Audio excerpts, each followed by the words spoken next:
What if free energy rebuilt the global economy overnight? What if, in a single moment, the most expensive input in human history suddenly became free, limitless, clean, and instantly accessible to everyone? Imagine waking up to a world where energy prices collapse to near zero within weeks, where power grids no longer bill by consumption, and where the economic logic that has governed civilization for over a century begins to dissolve. This is not science fiction. This is a global economy what-if scenario, one that forces us to rethink everything we believe about value, work, and power. For decades, energy has been the invisible backbone of modern capitalism. It fuels factories, data centers, logistics networks, and entire nations. It defines geopolitical hierarchies and determines which countries rise and which fall. But now, a classified technological breakthrough leaks into the public domain. Free energy, no scarcity, no fuel, no marginal cost. Overnight, the rules of the world economy are rewritten. Markets react first, violently. Oil futures crash. Utility giants lose relevance. Entire sectors built on energy extraction and distribution face instant obsolescence. At the same time, AI systems, automation, and megacorporations accelerate faster than any regulator can respond. Productivity explodes, but so does uncertainty. In this alternate economy, abundance arrives faster than institutions can adapt. Stay with me until the end of the simulation, because what you're about to discover may change how you see future predictions forever. This is not just a story about technology. It's about power, control, and the fragile architecture of modern society. When energy becomes free, nothing else remains the same. Not labor, not money, not governments, not even human purpose. Maybe this future is closer than it seems. Or maybe it's already unfolding beneath the surface of today's global systems. And it's exactly here, at the moment free energy enters the world, that this alternate timeline begins to take shape. As this alternate timeline starts to stabilize in front of us, one question naturally emerges. If this scenario resonates with you, if this sudden shift toward a free energy world feels plausible or even inevitable, take a moment to say what stood out to you so far. A short comment is enough.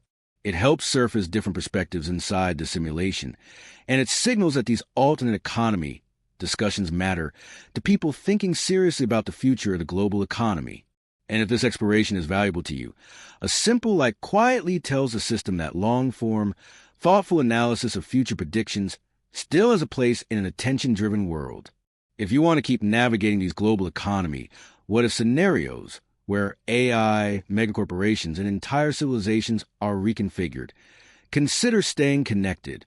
Your presence helps build a space for people who want to understand where the world could be heading, not just where it has been. Now, with that said, let's return fully to the simulation. Because once free energy enters the system, the shock doesn't unfold gradually. It hits immediately. Industries begin to fracture, markets struggle to reprice reality, and millions of lives start to change at the same time. The first years of this timeline are chaotic, fast, and unforgiving, and this is where the real transformation begins. In the first years of this timeline, the shock is immediate and unforgiving. Energy-dependent industries don't decline slowly, they implode. Oil, gas, utilities, transportation, logistics, mining. Entire sectors lose their economic foundation almost overnight. Supply chains that once revolved around fuel costs and energy scarcity suddenly make no sense. Pricing models collapse. Contracts are abandoned. Markets attempt to adapt, but they're recalibrating against a variable that no longer exists. Millions of jobs vanish, not because demand disappears, but because the old structure of labor becomes obsolete. At the same time, productivity surges in unexpected places.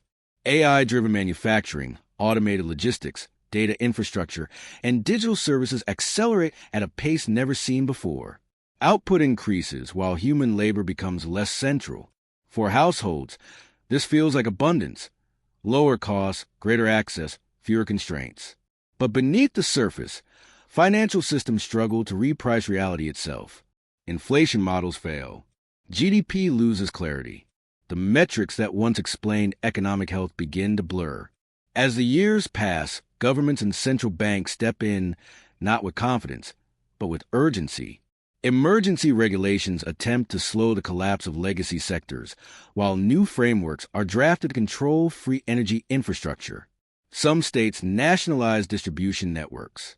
Others partner directly with megacorporations, trading sovereignty for stability.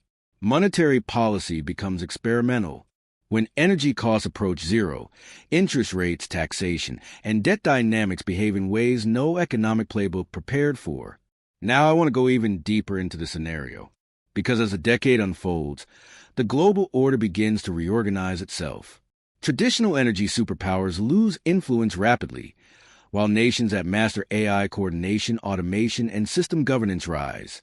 New economic blocks form, not around resources, but around control platforms, data flows, and energy access layers. Power no longer comes from what you own, but from what you orchestrate. At the extremes, two futures begin to emerge. In one, free energy enables a true abundance economy, localized production, reduced inequality, and a mental shift away from survival-driven decisions. In the other, access is quietly centralized. Abundance exists, but it's gated. A concentration economy forms, where megacorporations and aligned governments control the rules of participation. The technology is the same. The outcomes couldn't be more different. When this new order stabilizes, the deepest transformation is no longer economic. It's human. Work loses its role as identity. Daily routines shift. Purpose becomes uncertain.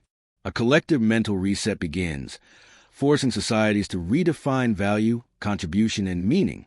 This is not just an economic transition.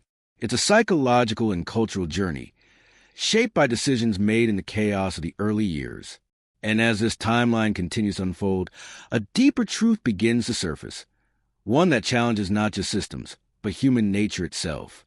Before we go further, comment, that makes sense to me. As the timeline moves into years 3 through 7, the initial shock gives way to something more deliberate and far more strategic.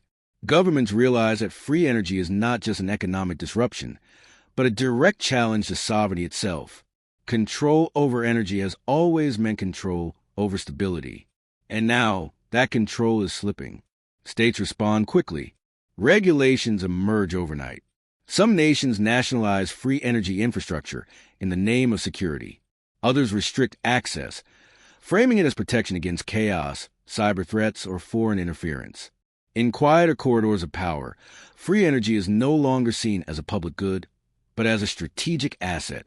Central banks face an unprecedented dilemma. When energy costs approach zero, traditional monetary levers stop behaving as expected. Inflation becomes unpredictable. Debt loses its historical meaning. Economic models based on scarcity fail to explain a world drifting toward abundance. Emergency frameworks are tested, rewritten, abandoned. Behind closed doors, policymakers acknowledge a truth they rarely say out loud. The old system was never designed for this. Now I want to go even deeper into the scenario. Because while governments struggle to maintain relevance, megacorporations adapt with speed and precision. Energy ownership is no longer the objective. Control shifts toward data, AI coordination, and distribution layers.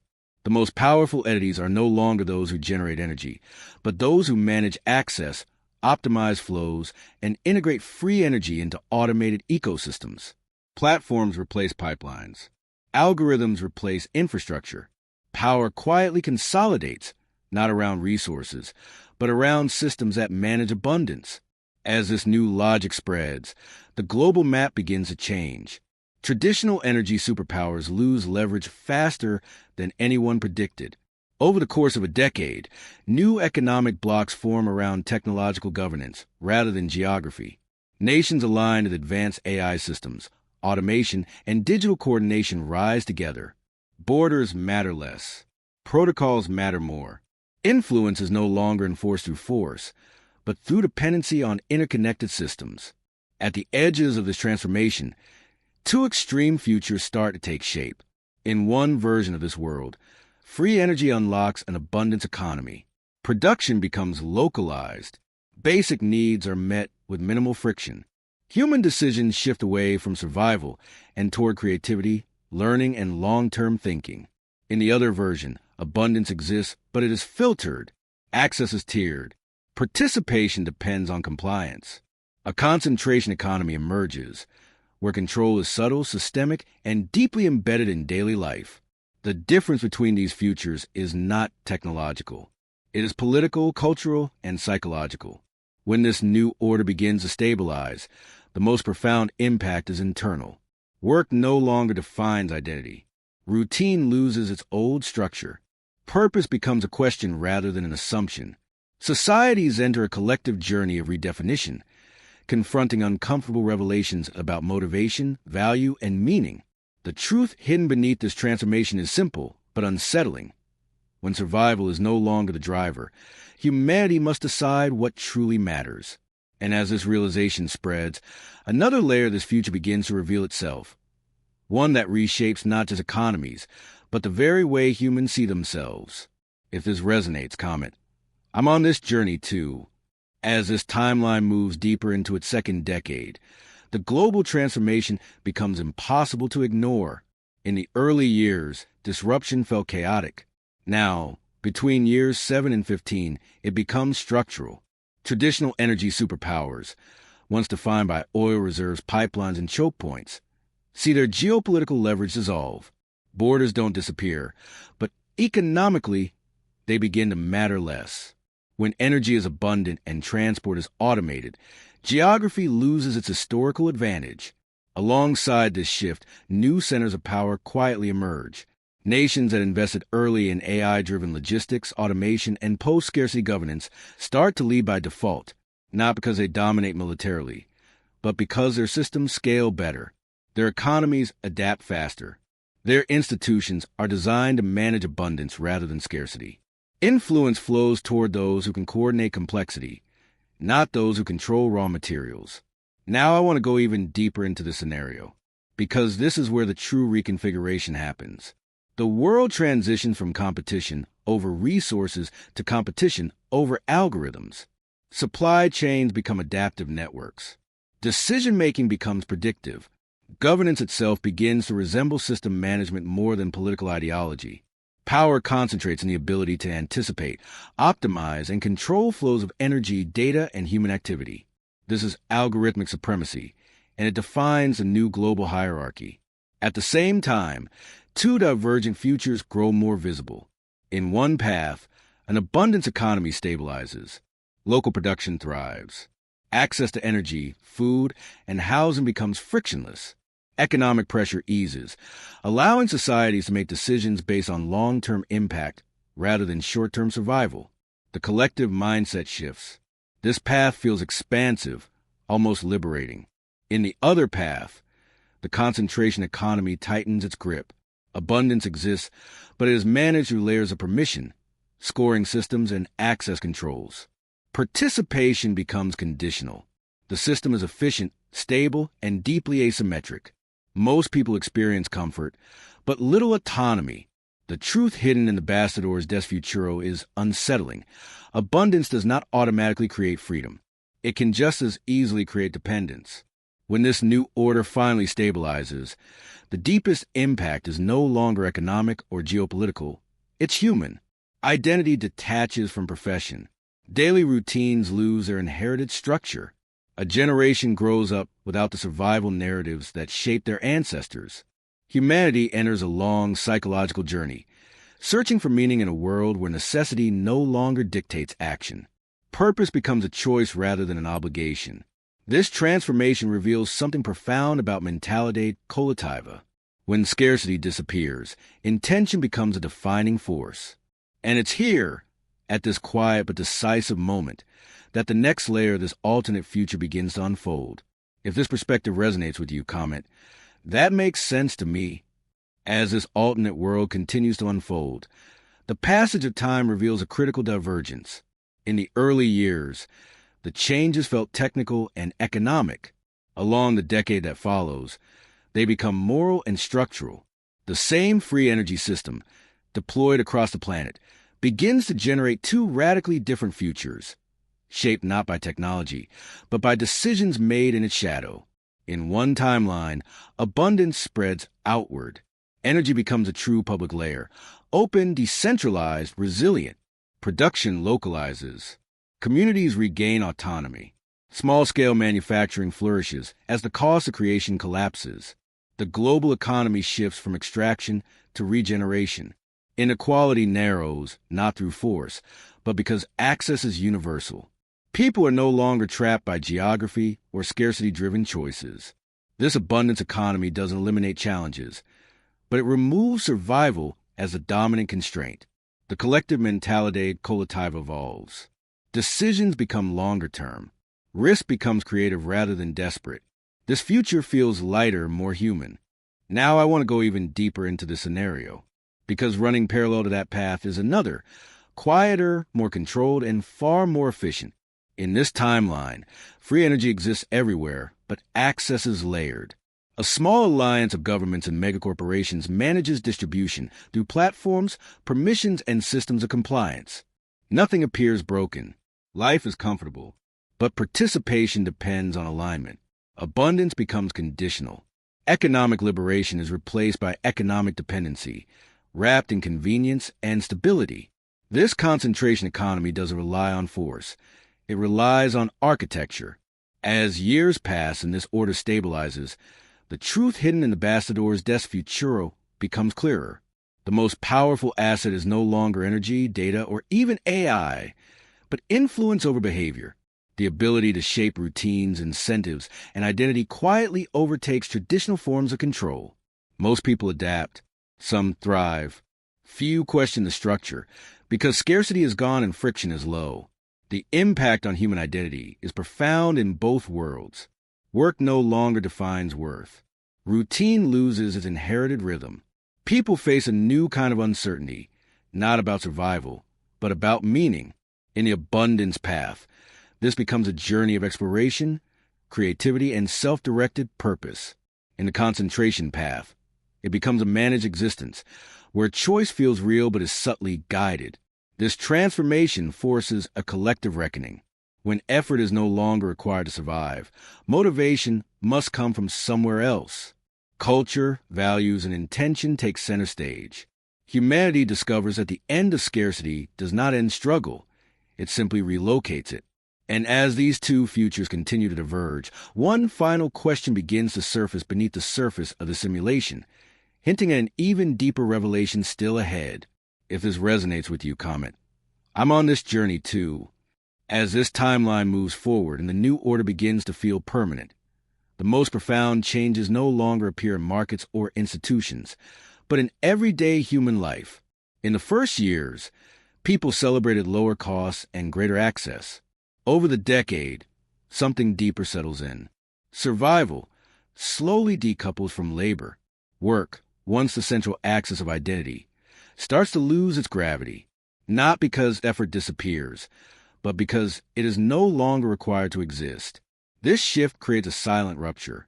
For generations, routine gave structure to time, and productivity gave meaning to days. Now that framework dissolves. Some people experience liberation, space to explore creativity, learning, and self-directed goals. Others experience disorientation. Without economic pressure forcing decisions, choice itself becomes a burden. The impact is uneven, psychological, and deeply human. Now I want to go even deeper into the scenario, because beneath the surface of abundance or concentration, a transformation of identity is underway.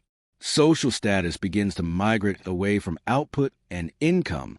Influence, creativity, visibility, and control of systems take their place.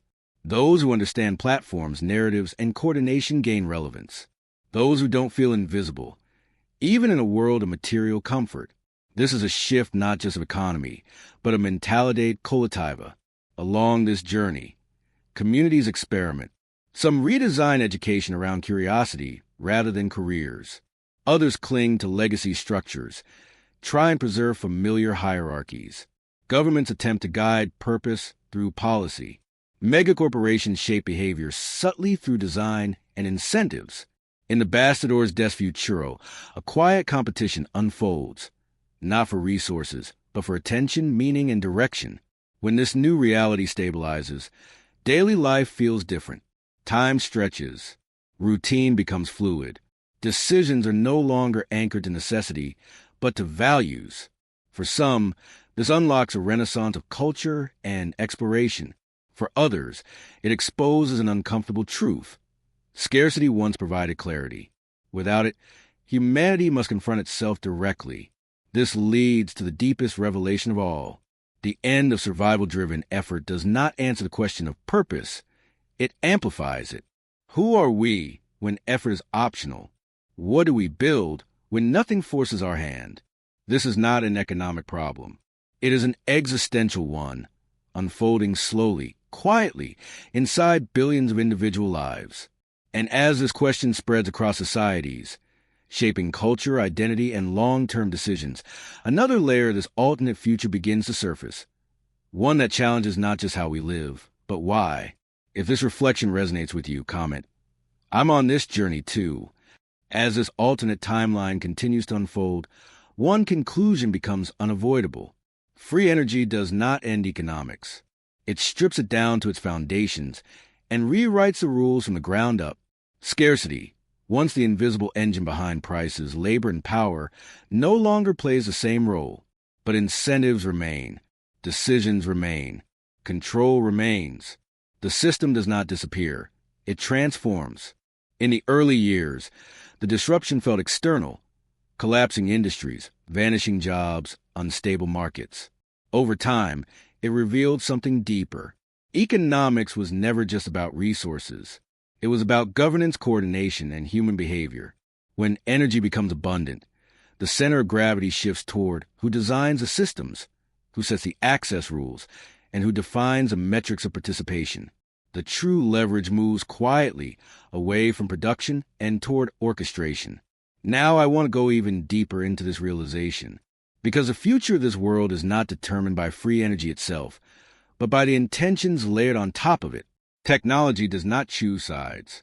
It amplifies structures already in place. In one direction, it can reinforce decentralization, autonomy, and shared prosperity. In another, it can entrench concentration, surveillance, and subtle forms of dependency. The difference lies in governance, incentives, and the values embedded into the architecture of everyday life. As decades pass and this new order feels normal, most people stop asking how it began. They focus on navigating within it. That's where the most important decisions are made. In routines, in policies, in defaults that quietly shape behavior. The truth hidden in the Bastidor's Des Futuro is that control rarely announces itself. It integrates. It optimizes. It feels convenient. This is the final tension of the simulation. A world of abundance does not guarantee freedom. A world of efficiency does not guarantee meaning. Humanity stands between two versions of the same future, separated not by innovation, but by choice. The question is no longer whether free energy changes everything. It already has. The real question is who governs the systems built on top of it, and why, and whether, once one path becomes dominant, the other can still be reached. As this realization settles in, another layer of this future begins to take shape, revealing consequences that extend far beyond economics alone. If this made you reflect, comment, "That makes sense to me." If you made it this far, you've walked through an entire alternate timeline with me, one that challenges how we think about energy, power, and the future of the global economy. This channel exists for exactly that reason, to slow things down, step outside the present, and explore what-if economy scenarios with depth, logic, and intention. If these simulations help you see the future differently, staying connected here simply means continuing that journey together. If this future truly made you think, leave a comment with the phrase, "This future really made me think." It's a quiet way to say you reached the end, and that these ideas landed. And if this analysis added value, a like helps this kind of long-form, reflective content reach others who are also searching for clarity in future predictions and alternate economic realities. There's another simulation right here that connects directly with this one.